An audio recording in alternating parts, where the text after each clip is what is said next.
that I hope that we can find a way through this, because otherwise I think we're on a slippery slope, and I hold the party opposite responsible, Madam Speaker. Further debate. The member for Chatham-Kent-Essex. Thank you, Speaker. You know, I find it somewhat unfortunate that there really aren't more members from the government present to actually engage in this very serious motion of contempt. Under 20% here, and that's, to me, unexcusable. Speaker, I rise today with feelings of sadness. Sadness because I rise during a time when a minister of this government has been charged with contempt of Parliament. This is perhaps the very first time ever that a minister of an Ontario government has been found to be in contempt of Parliament. This is a sad day indeed for all of Ontario. It's a sad day when a minister and a premier so utterly violate the trust that the people of this great province have so graciously given them. Speaker, you've heard me say many times in this legislature, when you mess up, you fess up. Speaker, the Minister of Energy was given ample opportunity to, in fact, fess up, but he sadly has refused to act in accordance to the initial requests of the Estimates Committee, of which I am a committee member, and then with your wishes as well. Speaker, the minister has been charged with contempt of this Parliament. You ruled that the minister violated the privilege of another member. Speaker, this isn't about the privilege of a member. It's about the right, one of those most fundamental rights in a democracy, of the public to know whether their government is misusing their hard-earned money, whether or not their government is telling them the truth, and whether or not their government is conducting backroom deals in the shadows. Speaker, all this side of the House asked for was an answer to those simple questions. And all this government gave us was a litany of excuses on why they were unwilling to provide us with the truth. After months of foot-dragging, the documents have been released. But 6 months of covering up the truth from the people is simply unacceptable. Speaker, were they simply buying more time for more secretive deals? Speaker, only those who have something to hide are afraid of public scrutiny. Those fearful of what the truth will bring to light hide behind empty technicalities. Why did this Premier not release all documents related to the cancelled power plants immediately upon request? Speaker, whether it's Orange or eHealth or cancelled power plants or MPAC, it seems that there is an unending stream of mismanagement and deceit coming from this Liberal government. Scandal. Member to withdraw that. I withdraw. What did I say? Oh, I withdraw. Scandal after scandal. The people of Ontario are wondering, when will the madness stop? I hope so soon, for the sake of all of us. The Liberals have run out of excuses, and they have run out of time. No pun intended, Speaker, but they've also run out of gas. This government cancelled 2 power plants for the sake of saving 4 seats and hid the true costs from the public. And then they stonewalled for 6 months, refusing to provide the documents they were ordered to hand over. Having no ideas to run on and facing defeat, this Premier and his Liberal government did what they do best: needlessly spend taxpayers' money for the sole purpose of politics.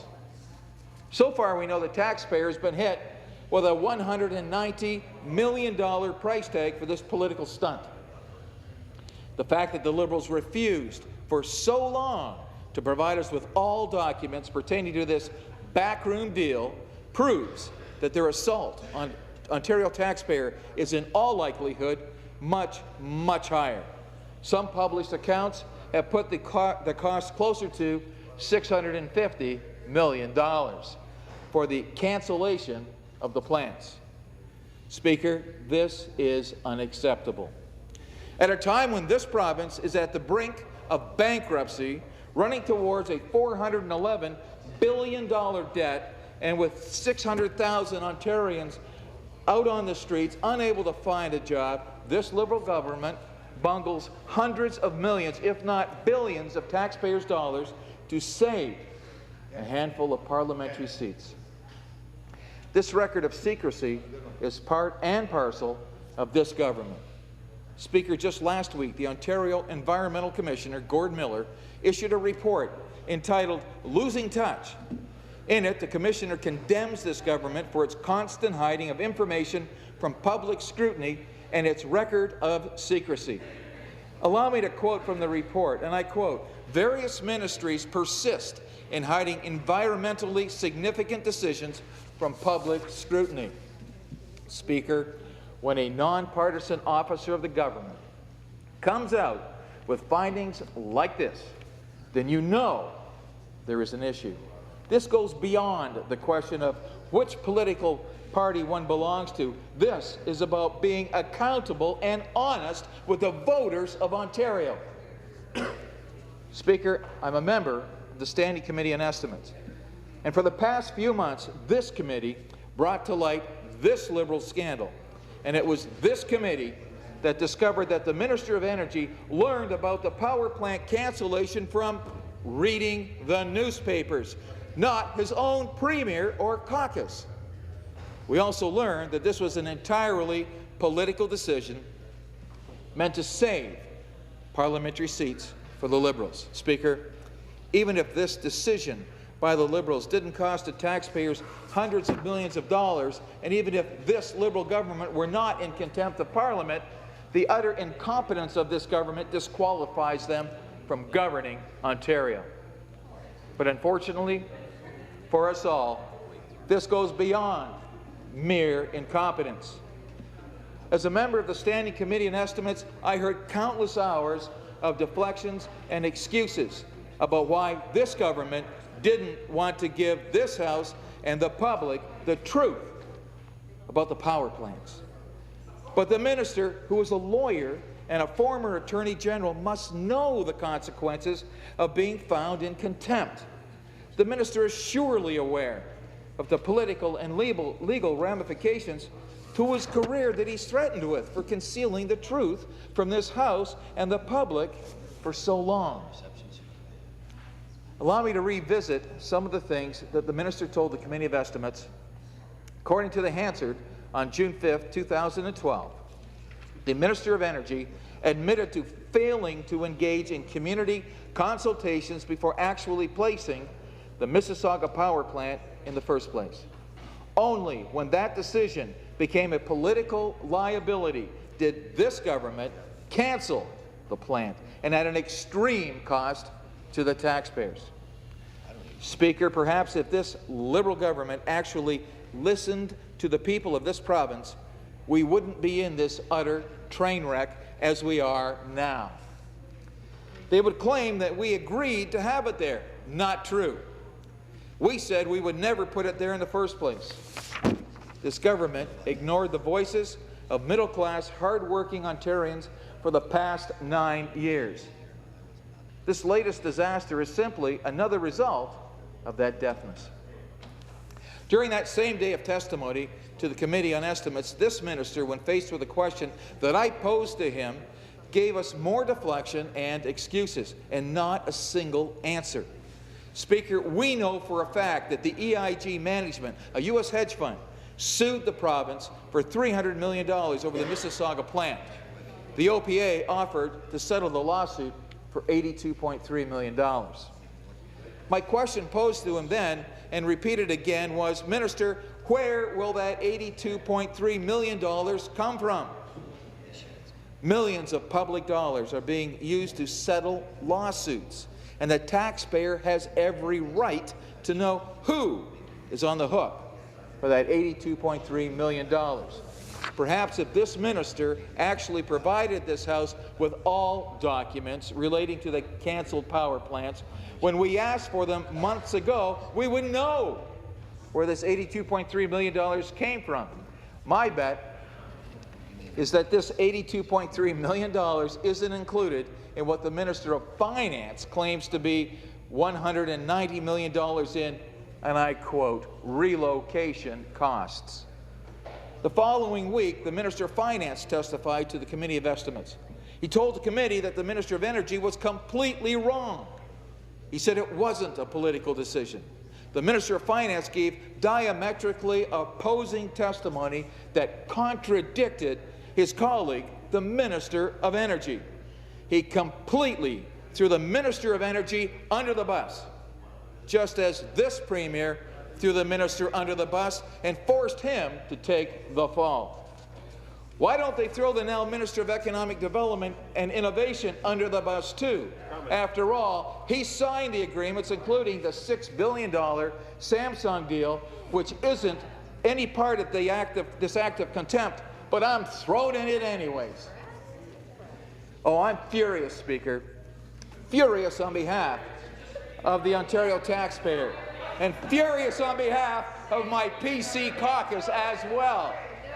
The burning question, of course, is when and why did the cancellation decision come about? We know that it was the current Minister of Energy's predecessor who, appearing with the member from Oakville, made the stunning announcement that the plant in Oakville would be cancelled.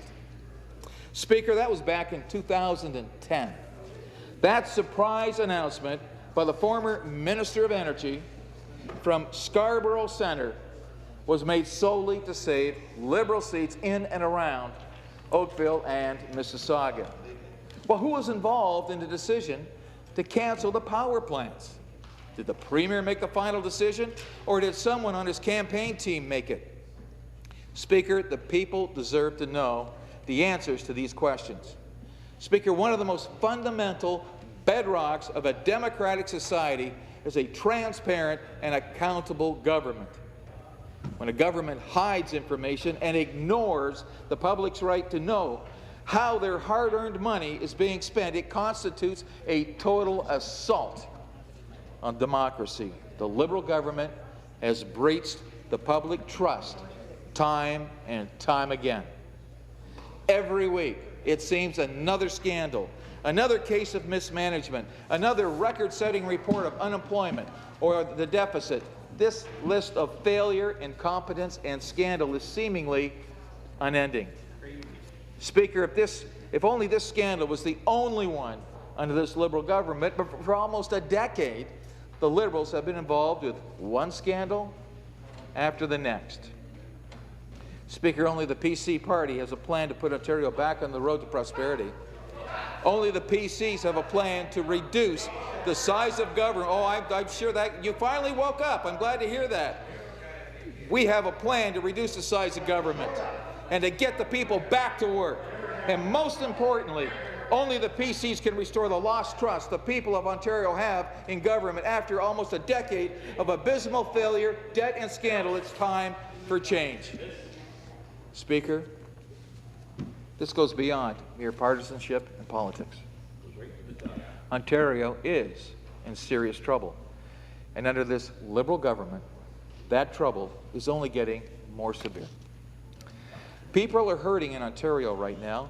The young, the families, seniors, students, you name it.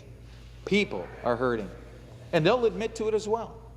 600,000 Ontarians are unable to find work. The debt is exploding by day, and we are spiraling towards bankruptcy.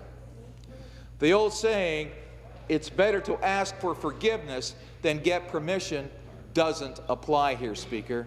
What this government has done is unforgivable, and justice must prevail. Trust must be restored, and accountability must take precedence. Again, Speaker, it is unfortunate that the Minister of Energy did not comply with the wishes of the Estimates Committee and produce the requested documents. It's unfortunate that a motion of contempt had to be introduced, but the minister knew the rules and the repercussions of his inactions. Once again, Ontario taxpayers are on the hook for the bill. Imagine How many MRIs, hip and knee surgeries, additional health care to those in need, and the list is endless, could have been provided if this government had shown true responsibility and accountability to all of Ontario. Speaker, we're not happy about this entire situation at all. However, we are elected representatives of the people from our ridings. The people of Ontario require and request and insist that they have proper representation in this House. Speaker, we would be doing a total injustice to the people of Ontario had we not acted properly and presented this motion of contempt simply because of a refusal to cooperate with the Estimates Committee. Speaker, it's a sad day when, in fact, individuals are being forced to be called in contempt, to be put in contempt. But, Minister, we have no other choice. We're doing what we have been elected to do, and that is to best represent the people of Ontario, the people that have put us in this legislature to act in their best interests. And unfortunately, the amount of money that has been wasted in lawsuits and relocation costs of gas plants in Mississauga and in Oakville, for which the contempt motion has been put forward on. But as I mentioned earlier, Speaker, the amount of wasted money is intolerable. It's inexcusable. It is fully unacceptable. And that money could have been better spent because it was hard-earned taxpayer money that, in fact, they squandered. They make the announcements, they don't consult properly, and as a result, who would invest all of that money and get everything to the point of almost ready to go, and then 2 weeks before an election, they decide to pull the plug and say, we're not going to continue, we will not have a gas plant in Mississauga. Speaker, that is inexcusable. That is wasted taxpayer money, when in fact this province is on the brink of bankruptcy. Speaker, we need change. We need change. And unless we get the proper answers and the full truth is revealed with regards to this motion of contempt, Speaker, we will continue to spiral out of control. And that is not good. It's certainly a bad mark on this government, but it's not good for the total province, the people of Ontario, the people who have put us here. And with that, Speaker, thank you very much. Thank you. Further debate? Further debate? The member for Mississauga-Streetsville. Well, thank you very much, Speaker. Speaker, after this much time spent in debate,